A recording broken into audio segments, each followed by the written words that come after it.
राम राम भाई सारियाना। SSC decode में आप सभी का स्वागत है। आप सभी को होली की हार्दिक शुभकामनाएं। इस वीडियो में हम लोग बात करने वाले हैं क्या मुझे एसएससी सीजीएल 2024 के थ्रू कोई एक पोस्ट मिली और जो भी हाई कट ऑफ गई है और उसके पीछे के रीजंस क्या है, नॉर्मलाइजेशन और रॉन्ग क्वेश्चंस ने क्या गेम प्ले किया है, उन सब चीज़ों के बारे में हम लोग बात करेंगे। तो चलिए शुरू करते हैं। हम सबसे पहले एएसओ एंड कट ऑफ को लेके, तो आप लोग देख सकते हैं एएसओ एंड एमईए ये यूआर कैटेगरी की कट ऑफ है सारी।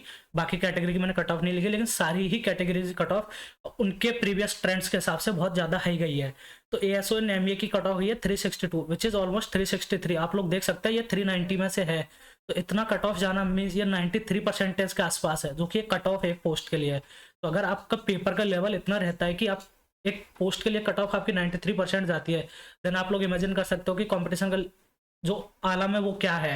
मतलब ये ऐसा नहीं है कि कंपटीशन बहुत ज़्यादा हाई हो गया तो कट ऑफ इतनी जाएगी। आप लोगों को पेपर के अकॉर्डिंग उस कट ऑफ जाती है। बाकी पोस्ट की भी आप लोग देख सकते हैं कि इतनी ज़्यादा कट ऑफ है। जैसे एक्साइज इंस्पेक्टर की 348, इनकम टैक्स की 357। एंड कोई भी एक पोस्ट, अगर कोई बेचारा जो भी एस्पिरेंट है वो काफ़ी मेहनत, दिन रात मेहनत एक करके एक मेहनत करता है, लेकिन उसको 336 नंबर लाने होंगे कोई भी एक पोस्ट लेने के लिए आउट ऑफ 390, जो कि एक बहुत ज़्यादा स्कोर है। तो आप लोग देख सकते हैं यहाँ पर कि इतना स्कोर लाना लगभग मतलब एक काफ़ी अभी rather than hard work, it is kind of luck based game. कि आप लोगों को अगर थोड़ा सा सिली मिस्टेक हो गई तो आप सीधा कंपटीशन से बाहर हो जाता है, और थोड़ा फिर उसके बाद आगे देखते हैं, जो कि इस बार बहुत ज़्यादा गेम प्ले किया है वो है हमारे लिए normalisation and wrong questions game. एक तो पहली बात तो मेरी एसएससी से रिक्वेस्ट है, या फिर मेरा सवाल बोल सकते हैं आप, कि आपको ऐसी क्या जल्दी होती है कि आप पेपर में रॉन्ग क्वेश्चंस रख देते हैं। कांट यू जस्ट एक बार मतलब रीवेरीफाई नहीं कर सकते, वेरीफाई नहीं कर सकते, एक्सपर्ट्स को दिखा नहीं सकते। आपको एक पैनल बनाना चाहिए टीचर्स का, जो कि बहुत ज़्यादा आप लोग जिन पर ट्रस्ट करते हैं। आपको एक कमेटी बनानी चाहिए, जो लोग उसमें सब्जेक्ट मैटर एक्सपर्ट होंगे, वो लोग उस क्वेश्चंस को देखेंगे, सारा आपका पेपर सेट देखेंगे। फिर वो लोग देखेंगे कि इनमें एक भी क्वेश्चन ऐसा ना हो जिसमें एम्बिग्यूटी हो, दो ऑप्शंस पॉसिबल आंसर हो, ऐसा कोई भी क्वेश्चन ना हो जिससे कि रॉन्ग क्वेश्चन वाला पार्ट गेम में आए ही नहीं। उसके बाद नॉर्मलाइजेशन में लोगों के प्लस 25 नंबर बढ़े, 30 बढ़े हैं। इनफैक्ट मेरे भी 25 नंबर इंक्रीज हुआ है, 35 तक नंबर लोगों के बढ़े। तो आप लोग बताओ ऐसा कौन सा नॉर्मलाइजेशन हो जाता है, बाकी लोगों के साथ क्या हुआ है। तो इसमें इसके पीछे के रीजंस बहुत सारे हैं। जैसे नॉर्मलाइजेशन का एक मेन रीजन अभी पॉसिबिलिटी ये लग रही है, और इसके बारे में शुभम जैन सर जो है आरबी के, उन्होंने पहले भी बोला था, बट उन्होंने बोला था कि एसएससी समझदार है, वो ये काम कर लेगी। बट एसएससी उतनी समझदार नहीं है, जो कि 18th जैन की शिफ्ट थी। तो उसमें आप लोगों को पता है उनकी रीटाइपिंग हुई थी 31st को। तो उस रीटाइपिंग में ओनली 54,000 के आसपास एस्पिरेंट ही पेपर देने गए थे, जबकि टोटल एक्चुअल अटेंडेंस जो उनकी 18 जनवरी को थी वो 78 के आसपास थी, 78,000 के आसपास थी। तो आप लोग देख सकते हैं जो 24,000 थे वो लोग वही थे जिनके नंबर्स कम थे। उनके नंबर 260 270 होंगे अगर वो यूआर कैटेगरी से होंगे। But most of the candidates जो कि वापस से रीटाइपिंग के लिए अपीयर हुए थे, उनके अगर आप लोग एवरेज भी देखें तो 300 प्लस एवरेज था उनका, बल्कि और ज़्यादा ही होंगे, क्योंकि 300 पर भी लोगों ने बोल दिया था कि कट ऑफ नहीं जाएगी इतनी नीचे, तो वो लोग भी पेपर देने नहीं होंगे। तो ये और भी 310 320 वी डोंट नो कि मतलब कितना वो शिफ्ट का एवरेज हो गया होगा। तो अगर उन लोगों ने बाकी के लोगों को जो 31 जनवरी को अपीयर नहीं तो उनको एबसेंट कंसिडर कर लिया होगा, एंड देन ओनली 54 एस्पिरेंट्स का ही डेटा कंसिडर किया होगा नॉर्मलाइजेशन के लिए, तो ये कितना ज़्यादा अनफेयर हुआ 18th जनवरी शिफ्ट वालों के लिए, आप लोग बताएं। ये कौन डिसाइड कर सकता है कि मेरा पेपर 18th को 20th को, it is just kind of like एक रैंडम सॉफ्टवेयर होता है, वो आपका कोई किसी भी दिन आपका पेपर ले सकता है, उसके अकॉर्डिंग आपका एडमिट कार्ड जनरेट होता है। तो ये तो लक बेस्ड हो गया। उसके बाद एक दूसरा मेन फैक्टर है वो ये है कि काफ़ी सारे रॉन्ग क्वेश्चंस थे दोनों ही शिफ्ट में, रॉन्ग क्वेश्चंस थे। अब उन क्वेश्चंस में सपोज पहले किसी का ए ऑप्शन था, जो कि एसएससी ने टेंटेटिव आंसर की में अपना आंसर की मार्क किया था, लेकिन अभी रिप्रेजेंटेशन लगाया, कुछ लोगों ने अपने लॉजिक दिए, जो भी हुआ उसके बाद जो बी ऑप्शन था उसको राइट मान लिया गया। तो जो ए क्वेश्चन वाले थे उनके पहले तो सपोज कि 320 थे, लेकिन अभी जैसे ही एक क्वेश्चन गलत हुआ तो उनका -4 हो गया, तो 316 हो गया। और जिनका बी क्वेश्चन था आंसर था उनके 312 पहले थे, लेकिन उनका पहले ऑलरेडी -4 हो चुका था, क्योंकि उन्होंने एक तो उस क्वेश्चन के 3 नंबर उनको 0 मिले थे 3 की जगह पर, और एक नेगेटिव हुआ था तो -4 हो गया, तो इनका +4 हो गया, तो 316 इनका भी हो गया। तो आप लोग देख सकते हैं सिर्फ एक क्वेश्चन के आंसर होने की वजह से, आंसर चेंज होने की वजह से यहाँ पर जो गैप 8 नंबर का था वो 0 का हो गया। तो ऐसे अगर 2 से 3 क्वेश्चन भी चेंज होंगे तो सीधा आप लोग देख सकते हैं कि पहले जिन बच्चों के 324 328 नंबर थे वो 312 315 के आसपास आके रुक चुके हैं। तो वो लोग सीधा कंपटीशन से बाहर हो गए, जबकि वो लोग उम्मीद कर रहे थे कि एटलीस्ट उन्हें एक 2400 जीपी वाली पोस्ट तो मिल ही सकती है। तो वॉट मेरा सवाल ये है एसएससी के आप लोगों को कि ऐसी जल्दी क्या होती है, आप लोगों को कहाँ जाना होता है कि आप लोग एक पेपर जिसमें सिर्फ आप लोगों को एक शिफ्ट का अगर आप लोग पेपर कंसीडर किया जाए तो एक शिफ्ट में 130 क्वेश्चन होता है। इस बार 2 शिफ्ट में पेपर हुआ, टोटल 260 क्वेश्चन। आप 260 क्वेश्चन सही से नहीं बना सकते। आप लोगों ने पेपर करवाने के लिए 5 महीने का टाइम लिया था। सितंबर में सारी शिफ्ट खत्म हो गई थी, अक्टूबर नवंबर दिसंबर जनवरी ऑलमोस्ट 3.4 मंथ्स आप लोगों ने इतना टाइम लिया, लेकिन आप लोगों को 260 क्वेश्चन आप लोग सही प्रिपेयर नहीं कर सकते।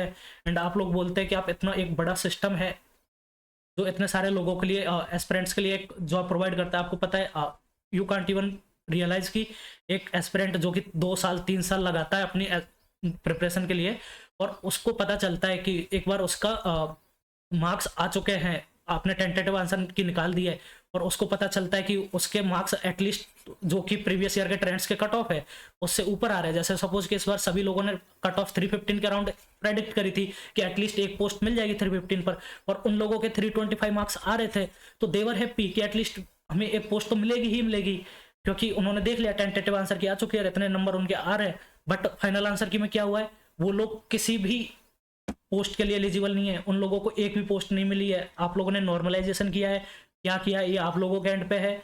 मैं मेरी सीरियस रिक्वेस्ट है एसएससी से और बाकी सभी टीचर से और जो भी लोग यूट्यूब पर कुछ कंटेंट क्रिएट करते हैं कि आप लोगों को सभी को इस चीज़ के साथ में जो भी स्कैम हुआ है इसके अगेंस्ट में, और बाकी सब लोग जो भी इस चीज़ से जिनको प्रॉफिट मिला है, जिनको बेनिफिट मिला है, जिनके मार्क्स इंक्रीज हुए हैं, उनको भी बोलना चाहिए, क्योंकि आपका बेनिफिट हो गया है। इसका मतलब ये नहीं है कि आप चुप बैठ जाए। क्या पता आपके भाई के साथ इनजस्टिस हुआ है, आपकी बहन के साथ इनजस्टिस हुआ हो, बाकी एस्पिरेंट को भी आपका सोचना पड़ेगा। अगर आप रियल में उस पोस्ट के हकदार नहीं थे तो आपको मिल गई है, आप ठीक है, उसका आप कुछ नहीं कर सकते, आपको पोस्ट करोगे, बिल्कुल मुझे जो मिली है वो भी मैं करूंगा, ये सही है, ये हकीकत है। बट आप लोगों को ये सोचना चाहिए कि एटलीस्ट एक फेयर कंपटीशन हो, तभी तो आप लोगों को compete करने का मौका मिले, मजा आएगा।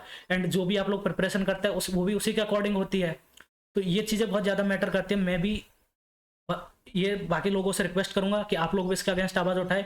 एटलीस्ट जो नॉर्मलाइजेशन हुआ है उसका फॉर्मूला और जो भी उसकी प्रोसेस हुई है एसएससी रिलीज करे जल्दी से जल्दी, कि क्या उन लोगों ने अप्रोच लगाई है, क्यों उन लोगों ने इतना ज़्यादा मतलब +30 मार्क्स इंक्रीज कैसे किया, क्या बेसिस पर किया, क्या उन्होंने ओनली 54,000 कैंडिडेट्स का डेटा कंसीडर किया है या फिर उन्होंने टोटल 78K का डेटा कंसीडर किया है, और इतने क्या रॉन्ग क्वेश्चंस थे जो कि उन लोगों को चेंज करने पड़ गए, और what was the reason behind that कि आप लोगों को ये क्वेश्चन आपने पहले क्यों सही माना था। ये भी आप लॉजिक दे कि पहले आपने टेंटेटिव आंसर की के टाइम पे जब आप लोगों ने टेंटेटिव आंसर की निकाली थी तो आप लोगों ने वो ऑप्शन क्यों करेक्ट माना था, आपका सोर्स क्या था उस ऑप्शन को करेक्ट मानने के पीछे। क्या आप लोगों ने ऐसे ही रैंडम उठा के वो आंसर मान लिया, और अगर आप लोगों ने अभी चेंज किया है तो what was the reason behind that, या फिर सिर्फ आप लोग एस्पिरेंट्स के प्रेशर में आके कि किस पर ज़्यादा रिप्रेजेंटेशन लगी हुई है उसको आप लोगों ने चेंज कर दिया। आप लोगों को ये दोनों चीज़ों के एक्सप्लेनेशन देने के, हम सभी एस्पिरेंट को ये दोनों चीज़ों का एक्सप्लेनेशन चाहिए, क्योंकि ये हमारे फ्यूचर का सवाल है। आज आप लोगों को पीए ऐसे अगर मिल चुकी है नॉर्मलाइजेशन का बेनिफिट लेके,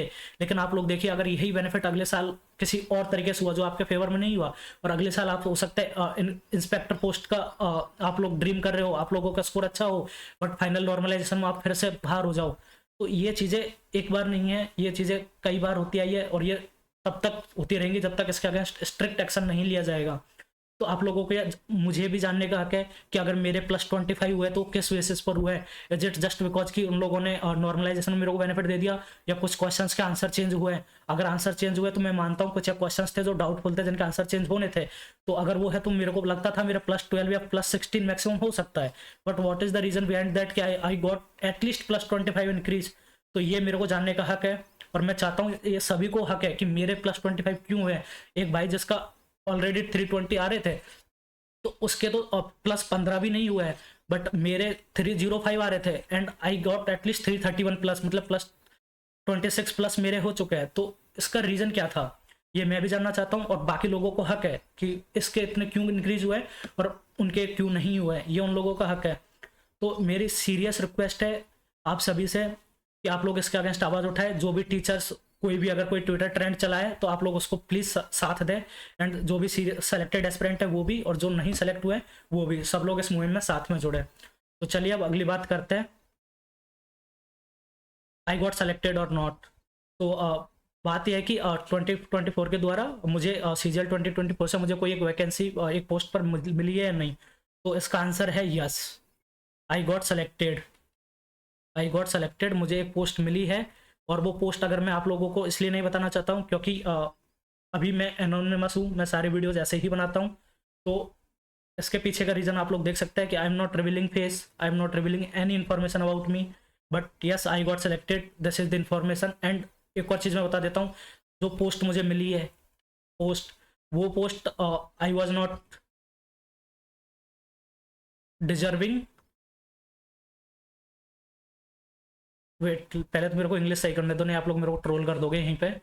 तो जो पोस्ट थी, वो पोस्ट मेरे मार्क्स, जो मेरे रॉ मार्क्स थे 305, तो उसके अकॉर्डिंग मुझे वो पोस्ट, जो भी मेरी कैटेगरी है, मैं ST कैटेगरी से बिलोंग करता हूँ, तो ST कैटेगरी के प्रीवियस ट्रेंड्स के अकॉर्डिंग भी अगर इस ईयर के ट्रेंड को देखा जाए, जो कि पेपर के लेवल को और बाकी सब चीज़ों को देखा जाए, तो जो पोस्ट मुझे मिली है वो पोस्ट मुझे नहीं मिलनी थी, ये चीज़ भी है। वो पोस्ट सिर्फ मुझे इसीलिए मिली है क्योंकि मेरे मार्क्स बहुत ज़्यादा इंक्रीज हुए हैं, +25 एटलीस्ट मेरे मार्क्स इंक्रीज हुए हैं, तो इस वजह से मुझे वो पोस्ट मिली है। तो मुझे खुशी है इस बात की कि मुझे बेनिफिट मिला है इस बात का, बट मुझे इस बात का भी दुख है कि मेरे साथ के एस्पिरेंट्स जो है वो उन्होंने भी उतनी ही मेहनत करी थी, लेकिन उनके भी टेंटेटिव आंसर की मैं, प्लस उनके भी मेरे ही कुछ दोस्त हैं जिनके टेंटेटिव आंसर की मैं, आई नो वन गाई जिसके टेंटेटिव आंसर की मैं 315 मार्क्स थे, और आप लोग देख सकते हैं पहले अगर 315 थे तो वो मार्क्स फाइनल होके कितने हो रहे थे, अगर वो चेंज नहीं होने थे तो उनको एटलीस्ट ST कैटेगरी का अकॉर्डिंग, वो भी ST कैटेगरी में है, उनको एटलीस्ट इंस्पेक्टर मिलना था, इंस्पेक्टर मिलना था। बट यू नो व्हाट, उनका फाइनल लिस्ट में नाम ही नहीं है, उनका फाइनल लिस्ट में नाम ही नहीं है, जबकि मेरे 3-5 थे, मैं सेलेक्ट भी हुआ और मुझे एक अच्छी पोस्ट भी मिली। तो ये इतनी सारी इरेगुलरिटीज क्यों है सिस्टम में, आप लोग क्या इसको एक बार एक्सप्लेन नहीं कर सकते? आप लोगों को ऐसी क्या जल्दी रहती है कि आप लोग कुछ भी चीज़ें कभी भी कर देते हो? आपको अगर टेंटेटिव आंसर की निकालनी होती है तो आप लोग बताएं, टेंटेटिव आंसर की आप लोग एक दिन में निकाल देते हैं, टेंटेटिव आंसर की आप लोगों ने एग्जाम के जस्ट नेक्स्ट डे निकाल दी, तो इसकी क्या जल्दी थी, मतलब इतनी जल्दी क्यों थी, इतनी जल्दी क्यों थी आप लोगों को टेंटेटिव आंसर की निकालने की? आप लोगों ने टेंटेटिव आंसर की निकाली और उसके अकॉर्डिंग आप लोगों ने ढेर सारे चेंजेस कर दिए अभी फाइनल में, तो इतनी जल्दी क्या रहती है? आप लोग टाइम ले, थोड़ा 2 दिन 3 दिन 4 दिन टाइम ले, उसके बाद आंसर की निकाले। अगर आप लोगों को इतना ही वो रहता है कि आप लोगों को आंसर की एक बार ठीक से नहीं बना सकते, पहले आप क्वेश्चन पेपर ठीक से सेट नहीं करते हो, आपका सिस्टम काम नहीं करता है, कीबोर्ड काम नहीं करता है, एस्पिरेंट्स को mental pressure, exam pressure, family pressure, I don't know कि कितने सारे प्रेशर वो डील करता है इस जर्नी के दौरान, और जब टेंटेटिव आंसर की आती है पता चलता है कि वो एक पोस्ट, जैसे सपोज कि मान लो इस बार UR के लिए सभी लोगों ने 315 की कट ऑफ के आसपास प्रेडिक्ट करी थी, उनके जो भी एक कैंडिडेट है उनके आ रहे 325+, तो ही इज हैप्पी कि उनको एटलीस्ट एक पोस्ट मिल रही है। तो हो सकता है शायद वो थोड़ा रिलैक्स कर रहे हो कि इतनी लंबी उन्होंने जर्नी की है, तो पिछले 1 मंथ से कि चलो फाइनल रिजल्ट आने के बाद मैं थोड़ा फिर से प्रिपेयर कर लूंगा, बट एटलीस्ट अभी मुझे एक पोस्ट मिल जाएगी, थोड़ा मैं रिलैक्स कर लेता हूँ। आप लोगों ने पिछले 1.5 मंथ से उनके हाथ में एक टेंटेटिव आंसर की का झुंझुना पकड़ा दिया, वो उसकी वजह से रिलैक्स कर रहे हैं, एंड अचानक से आप लोग एक बम फोड़ देते हैं कि आप लोग तो फाइनल लिस्ट में हो ही नहीं। तो इसके उनके साथ जो अभी हो रहा है, आप लोगों को पता है फेस्टिवल का टाइम है, सब लोग खुशी है, एंड वो किसी से, मेरे पास भी कुछ लोगों के मैसेज आए कि वो लोग घर से बाहर नहीं जा पा रहे हैं, लोग खुश है, होली खेल रहे हैं, एक दूसरे से मिल रहे हैं, बट वो नजरें नहीं मिला पा रहे हैं। तो आप कौन जिम्मेदार है इस सब के लिए? इस सब के लिए सिर्फ जिम्मेदार है SSC, एंड जो कमीशन एग्जाम करवाता है, इतने बड़े लेवल पर एग्जाम करवाने के लिए रिस्पॉन्सिबल है, वो एक एग्जाम छोड़ो, एक क्वेश्चन ठीक से नहीं बना पा रहे हैं, उनका उसका आंसर नहीं निकाल पा रहे, क्वेश्चन बना दिया जैसे भी, उसका आंसर नहीं निकाल पा रहे, आंसर निकाल दिया, आप लोग रिजल्ट नहीं निकाल पा रहे सही तरीके से, रिजल्ट में आप लोग कुछ भी इरेगुलरिटीज रख दे रहे हो, नॉर्मलाइजेशन कर दिया, ऊपर नीचे चीज़ें कर दी, तो ये सारी चीज़ें हैं।